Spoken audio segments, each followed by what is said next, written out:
नमः शिवाय। शिव जी सदा सहाय। ओम नमः शिवाय। गुरु जी सदा सहाय। संगत जी, गुरु जी का अनंतम अंतम शुक्राना, लख लख बार शुक्राना, अर्चिता शुक्राना, सांस शुक्राना। संगत जी, गुरु जी कहते हैं कि तुम सिर्फ पाठ को सुनो, सेवा को निरंतर करते रहो, उतार चढ़ाव आएंगे मैं सब संभाल लूंगा, तुम्हें कुछ भी सोचने की या ज्यादा चिंतन करने की कोई जरूरत नहीं है। संगत जी, गुरु जी आपको ब्लेस करेंगे हमेशा हमेशा। गुरु जी पे सिर्फ आप विश्वास बनाए रखो, गुरु जी के दिखाए हुए मार्गदर्शन पे चलो। गुरु जी आज आपको रास्ता दिखाना, उस रास्ते पे चलो। संगत जी, गुरु जी आपको कभी नहीं गिरने देंगे, ना ही किसी के आगे हाथ फैलाने देंगे। बस अपने पिता को बोलो, गुरु पिता मेरे को ये दिक्कत है, प्लीज इससे दूर कर दो। मेरे गुरु पिता मेरे को ये दिक्कत है, प्लीज मुझे इससे बचा लो। मेरे गुरु पिता प्लीज मेरी अरदास स्वीकार करो। आप सिर्फ ये करो, अपने गुरु पिता के आगे हाथ जोड़ो। यकीन मानो, आपने जहाँ गुरु जी के आगे हाथ जोड़ लेना, ये आपके हाथ किसी के आगे नहीं जोड़ने देंगे। संगत जी, गुरु जी की ब्लेसिंग्स डाइविंग है। गुरु जी आपको बहुत ब्लेस करते हैं। गुरु जी आपके लिए इतनी ब्लेसिंग्स लेके आते हैं ना संगत जी, गुरु जी आपको इतना ब्लेस करते हैं जिसकी हमें उम्मीद भी नहीं होती। बस हम क्या है, अपना दिमाग लगाते हैं, नहीं ये सत्संग मेरे लिए नहीं है, नहीं ये पाठ मेरे लिए नहीं। संगत जी, जो भी पाठ सत्संग आपके पास आ रहा है, जो भी सत्संग हमारे साथ संगत जुड़ी हुई है, गुरु जी ब्लेस ट्रिपल सेवन परिवार में जो भी संगत जुड़ी हुई है, संगत जी एक बात बताओ, आपको गुरु जी ने क्यों जोड़ा इस चैनल पे? इस चैनल पे इसलिए जोड़ा है, जो संगत जुड़ती जा रही है ना, जो पाठ की सेवा चल रही है, उससे उनका कल्याण हो सके, और जो सत्संग आ रहे हैं वो सुनने से उनका कल्याण हो सके। संगत जी, गुरु जी एवं ही किसी को नहीं जोड़ते, हर संगत को अलग अलग जगह में जोड़ा जा रहा है, हर संगत को अलग अलग समूह में जोड़ा जा रहा है, क्योंकि संगत जी हर जगह मैनेजमेंट नहीं की जा सकती। गुरु जी अपने अकॉर्डिंग आपको हर जगह कनेक्ट करवाएंगे और वहीं से आपका कल्याण होगा। भरोसा रखिए सिर्फ गुरु जी पे, और बस पाठ सुनिए और चैनल को सब्सक्राइब कर लीजिए, बेल आइकन को प्रेस कीजिए ताकि न्यू लेटेस्ट पास की पाठ की जानकारी और सत्संग की जानकारी आपको सबसे पहले मिले। और आप सत्संग को जरूर शेयर कीजिए। आइए गुरु मंत्र जाप से पाठ को शुरू करते हैं। ओम नमः शिवाय। शिव जी सदा सहाय। ओम नमः शिवाय। गुरु जी सदा सहाय। जय गुरु जी। जय गुरु जी। पापियों और पुण्य आत्माओं की यमलोक यात्रा। संत कुमार जी कहते हैं कि व्यास जी, मनुष्य 4 प्रकार के पापों से यमलोक में जाते हैं। यमलोक अत्यंत भयदानक और भयंकर है। वहाँ समस्त देहधारियों को विवश होकर जाना पड़ता है। कोई ऐसे प्राणी नहीं है जो यमलोक में न जाते हों। किए हुए कर्म का फल कर्ता को अवश्य भोगना पड़ता है, इसका विचार करो। जीवों में जो शुभ कर्म करने वाले सौम्यचित और दयालु हैं, वे सौम्य मार्ग से यमीपुरी के पूर्व द्वार को जाते हैं। जो पापी पाप करने कर्मपरायण तथा दान से रहित हैं, वे भयानक दक्षिणी मार्ग से यमलोक की यात्रा करते हैं। मृत लोक से 86,000 योजन की दूरी लांघ कर नाना रूप वाली यमलोक की स्थिति है, यह जानना चाहिए। पुण्य कर्म करने वाले लोगों को तो यह नगर निकटवर्ती सा जान पड़ता है, परंतु भयानक मार्ग से यात्रा करने वाले पापियों को यह बहुत दूर स्थित दिखाई देता है। वहाँ का मार्ग कहीं तो तीखे कांटों से युक्त है, कहीं कंकड़ों से व्याप्त है, कहीं छुरे की धार के समान तीखे पत्थर उस मार्ग पर जड़े गए हैं। जहाँ बड़ी भारी कीचड़ फैली हुई है, बड़े छोटे पाठकों के अनुसार वहाँ की कठिनाइयों में भी भारीपन और हल्कापन है। कहीं कहीं यमुनापुरी के मार्ग पर लोहे की सुइयों के समान तीखे डाब फैले हुए हैं। तदंतर यमपुरी के मार्ग की भीषण यातना और कष्टों का वर्णन करके संत कुमार जी ने कहा कि व्यास जी, जिन्होंने कभी दान ही नहीं किया, वे लोग ही इस प्रकार दुख उठाते हैं और सुख की याचना करते हुए उस मार्ग पर जाते हैं। जिन्होंने पहले से ही दान रूपी पाथे राह खर्च ले रखा है, वे सुखपूर्वक यमलोक की यात्रा करते हैं। इस रीति से कष्ट उठाकर पापी जीव जब प्रेतपुरी में पहुंच जाते हैं, तब उनके विषय में यमराज को सूचना दी जाती है। उनकी आज्ञा पाकर दूत उन पापियों को यमराज के आगे ले जा कर खड़े रह करते हैं। वहाँ जो शुभ कर्म करने वाले लोग होते हैं, उनको यमराज स्वागत पूर्वक आसन देकर पाद और अर्घ्य निवेदन करके प्रिय बर्ताव के द्वारा सम्मानित करते हैं और कहते हैं, वेदोक्त कर्म करने वाले महात्माओं, आप लोग धन्य हैं जिन्होंने दिव्य सुख की प्राप्ति के लिए पुण्य कर्म किया है। अतः आप लोग दिव्यांगनाओं के भोग से भूषित संपूर्ण मनोवांछित पदार्थों से संपन्न निर्मल स्वर्गलोक में जाइए। वहाँ मान भोगों का उपभोग करके अंत में पुण्य के अक्षीण हो जाने पर कुछ थोड़ा सा अशुभ शेष रह जाए, उसे फिर यहाँ आकर भोगिएगा। जो धर्मात्मा पूर्व मनुष्य होते हैं, वे मानव यमराज के लिए मित्र के समान है। वे यमराज को सुखपूर्वक सौम्य धर्मराज के रूप में देखते हैं, किंतु जो क्रूर कर्म करने वाले हैं, वे यमराज को भयानक रूप में देखते हैं। उनकी दृष्टि में यमराज का मुख दाढ़ों के कारण विकराल जान पड़ता है। नेत्र टेढ़ी मोह से युक्त प्रतीत होते हैं। उनके केस ऊपर को उठे होते हैं, दाढ़ी मूछ बड़ी बड़ी होती है, ओठ ऊपर की ओर फड़कते रहते हैं। जिनके 18 भुजाएं होती हैं, वे कुपिता काले कोयलों के ढेर से दिखाई देते हैं। उनके हाथों में सब प्रकार के अस्त्र शस्त्र उठे हुए होते हैं। वे सब प्रकार के दंड का भय दिखाकर उन पापियों को डांटते रहते हैं। बहुत बड़े भैंसे पर आरूढ़ लाल वस्त्र और लाल माला धारण करके बहुत से ऊंचे महामेरु के समान दृष्टिगोचर होते हैं। उनके नेत्र प्रज्वलित अग्नि के समान दिखाई देते हैं। उनका शब्द प्रलय काल के मेघ की गर्जना के समान गंभीर होता है। वे ऐसे जान पड़ते हैं मानो महासागर को पी रहे हों, गिरिराज को निगल रहे हैं और मुंहों से आग उगल रहे हैं। उनके समीप प्रलय काल की अग्नि के समान प्रभाव वाले मृत्यु देवता खड़े रहते हैं। काजल के समान काले काल देवता और भयानक कीर्तान देवता भी रहते हैं। इनके शिव हमारी उग्र महामारी भयंकर कालरात्रि, अनेक प्रकार के रोग था, भांति भांति के भयावह कुष्ठ मूर्तिमान हो, हाथ में शक्ति शूल अंकुश पास चक्र और खड़ग लिए खड़े रहते हैं। वज्र तुल्य मुख धारण करने वाले रुद्रगण अक्षुर तरकशे और धनुष धारण किए वहाँ उपस्थित होते हैं। सभी नाना प्रकार के आयु धारण करने वाले महान वीर एवं भयंकर हैं। इनके अतिरिक्त असंख्य महावीर यमदूत, जिनकी अंग कांति काले कोयले के समान काली होती है, संपूर्ण अस्त्र शस्त्र लिए बड़े भयंकर जान पड़ते हैं। ऐसे परिवार से घिरे हुए घोर यमराज था भीषण चित्रगुप्त को पापिष्ट प्राणी देखते हैं। यमराज उन पाप कर्मियों को बहुत डांटते हैं और भगवान चित्रगुप्त धर्मयुक्त वचनों द्वारा उन्हें समझाते हैं। नरकों की 28 कोटियों तथा प्रत्येक के 5-5 नायक के क्रम से 140 रोरवादी नरकों की नाम वाली संत कुमार जी कहते हैं कि व्यास जी तदंतर यमदूत पापियों को अत्यंत तपे हुए पत्थर पर बड़े वेग से दे मारते हैं, मानो वज्र से बड़े बड़े वृक्षों को धराशायी कर दिया गया हो। उस समय शरीर से जर्जर हुआ देहधारी जीव कान से खून बहाने लगता है, शुद्ध बोध खोकर निश्चेष्ट हो जाता है। वह वायु का स्पर्श कराकर वे यमदूत फिर उसे जीवित कर देते हैं और उसे पापों की शुद्धि के लिए उसे नरक समुद्र में डाल देते हैं।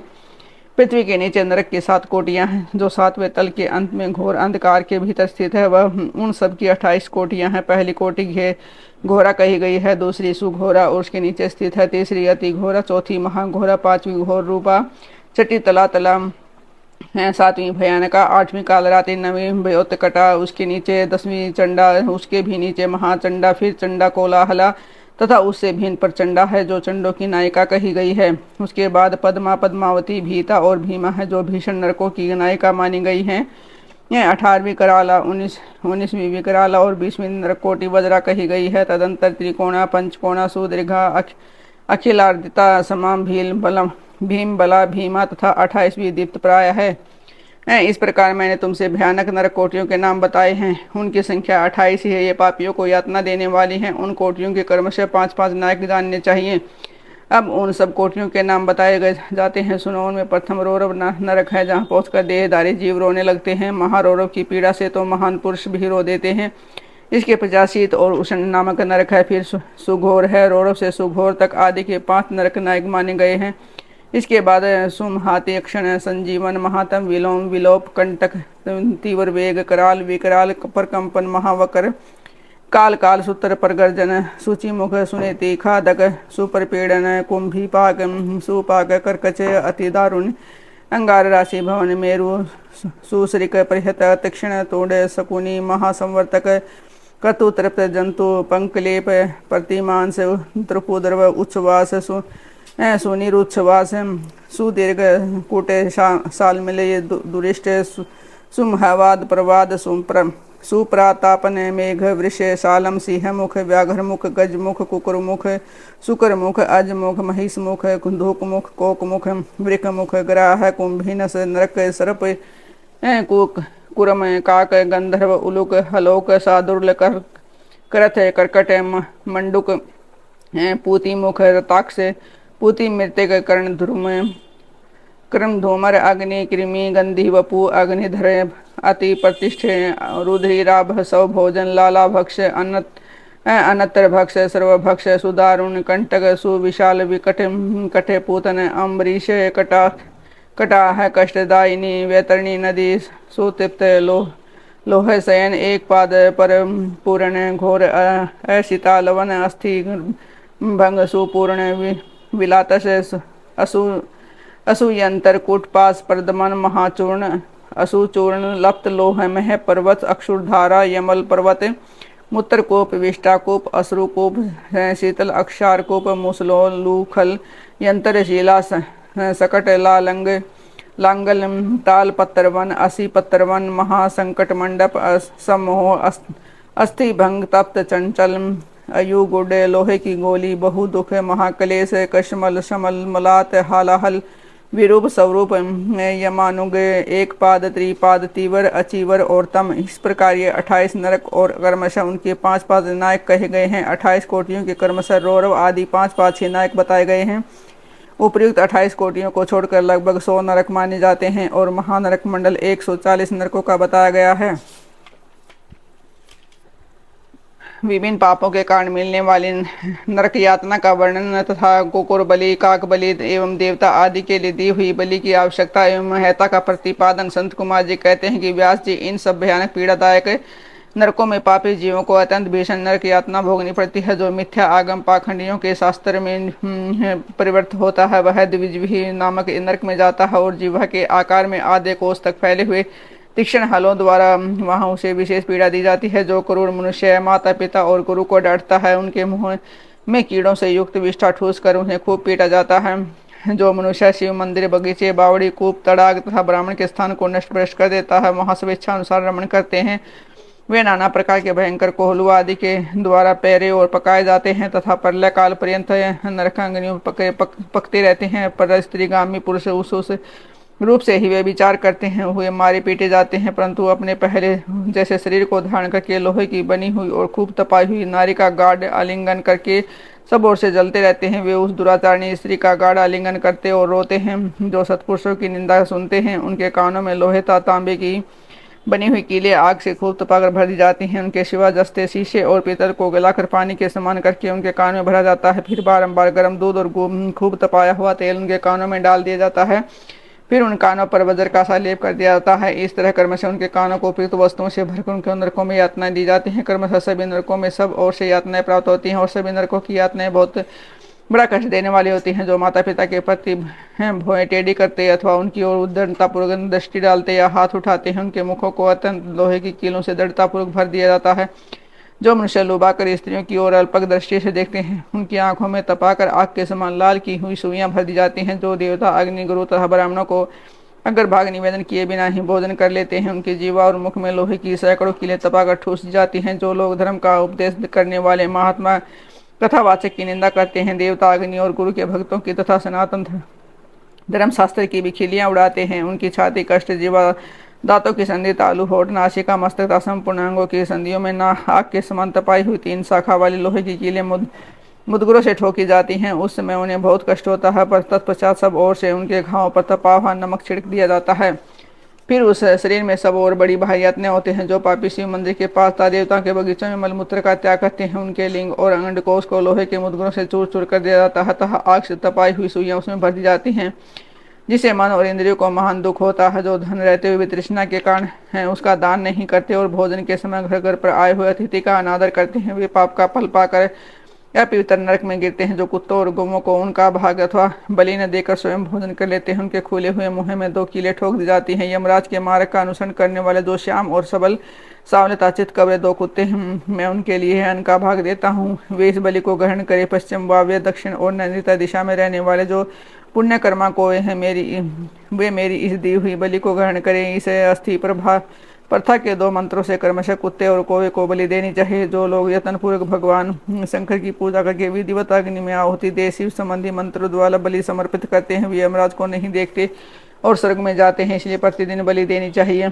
एक चौकोर मंडप बनाकर उसे गंध आदि से अधिवासित करे। फिर ईशान कोण में धन्वंतरी के लिए, पूर्व दिशा में इंद्र के लिए बलि दें, दक्षिण दिशा में यम के लिए, पश्चिम दिशा में शुद्ध अक्षोम के लिए और दक्षिण दिशा में पितरों के लिए बलि देकर पुनः पूर्व दिशा में गरिमा का अन्न का भाग अर्पित करें। द्वार देश में धाता और विधाता के लिए बलि देकर निवेदन का तदंतर कुत्तों के स्वामी और पक्षियों के लिए भूतल पर अन्न डाल दे। देवता, पितर, मनुष्य, प्रेत, भूत, गुह्यक, पक्षी, कृमि और कटी यह सभी गृहस्थी अपनी जीविका चलाते हैं। स्वाहाकार, शब्दाकार, वष्टाकार तथा हंतकार ये धर्ममयी देनों के 4 सतन हैं। स्वाहाकार नामक सतन का पान देवता करते हैं, सवधा का पितर लोग और वष्टाकार का दूसरे देवता और भूतेश्वर तथा हंतकार नामक सतन का सदा ही मनुष्यगण पान करते हैं। जो मानव श्रद्धा पूर्वक इस धर्ममयी धेनु का सदा ठीक समय पर पालन करता है वह अग्निहोत्री हो जाता है और स्वस्थ रहते हुए भी उसका त्याग कर देता है, वह अंधकार पूर्ण नरक में डूबता है। इसलिए उन सबको बलि देने के पश्चात द्वार पर खड़ा हो अक्षण भर अतिथि की प्रतीक्षा करें। यदि कोई भूख से पीड़ित अतिथि या उसकी गांव का निवासी पुरुष मिल जाए तो उसे अपने भोजन से पहले यथाशक्ति सुबह अन्न का भोजन कराए। उसके घर से अतिथि निराश होकर लौटता है तो वह अपना पाप दे बदले में उनका पुण्य लेकर चला जाता है। जय गुरु जी, शुक्राना गुरु जी, अनंतम शुक्राना। लख लख बार शुक्राना, हर चीज का शुक्राना, सांस का शुक्राना। संगत जी, गुरु जी कहते हैं कि मुझ पे भरोसा रखो, मैं कुछ नहीं होने दूंगा। जब हर चीज संभाली है ना, तो आगे भी संभालूंगा, हर मोड़ पे संभालूंगा, सलाह के साथ साथ भी दूंगा, मैं हर रूप में तेरे साथ हूँ। क्योंकि संगत जी, गुरु जी अनेकों रूप में हमारे साथ है, हमें ब्लेस करते हैं, हर चीज में गुरु जी में ब्लेस करते हैं। संगत जी, गुरु जी की ब्लेसिंग इतनी अपरंपार है ना, गुरु जी ब्लेस करते रहेंगे। हमें प्रॉब्लम्स तो आएंगी लाइफ में, देखो उतार चढ़ाव तो चलता रहता है, प्रॉब्लम्स कहते हैं ना दुख सुख का साथी है जीवन। तो संगत जी, तो गुरु जी ब्लेस करते रहेंगे, और गुरु जी की ब्लेसिंग हमें इतनी मिलेगी, अनंत ब्लेसिंग्स मिलती है। संगत जी, गुरु जी की ब्लेसिंग अपरंपार है, और गुरु जी हमेशा हमें ब्लेस करते हैं। तो संगत जी, पाठ को एंड तक जरूर सुने, और हर 7 तारीख को गुरु लंगर सेवा जरूर अपना कंट्रीब्यूशन करें। क्योंकि संगत जी, ज़्यादा से ज़्यादा लोगों में बटे, ज़्यादा से ज़्यादा लोगों तक गुरु जी का लाइविंग प्रसाद, जो लंगर में प्रसाद बन जाता, दवाइयाँ बन जाता, वो ज़्यादा से ज़्यादा लोगों तक पहुँचे। जय गुरु जी, शुक्राना गुरु जी।